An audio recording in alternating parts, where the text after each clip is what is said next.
Saudi আরবের visa check করার জন্য আপনি এই লিঙ্কটাতে আসতে পারেন। এই লিঙ্কটাতে আসলে আপনি সহজেই সৌদি আরবের ভিসা চেক করতে পারবেন। এই লিঙ্কটা ডেসক্রিপশনে দেওয়া থাকবে।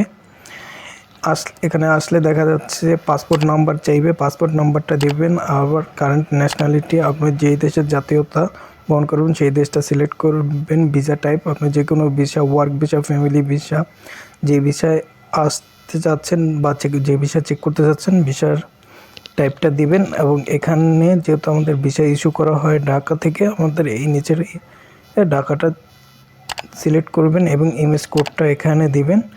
যে কোনো দেশের ভিসা করার জন্য আমাদের সাথে যোগাযোগ করতে পারেন, আমরা অতি সহজেই যে কোনো দেশের ভিসা করে থাকি।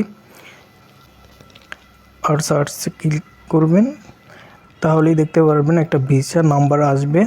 একটু সময় দেন, ভিসা ইস্যুর নম্বরটা আসছে, তার মানে বুঝতে পারছেন ভিসাটা হয়ে গিয়েছে। ধন্যবাদ।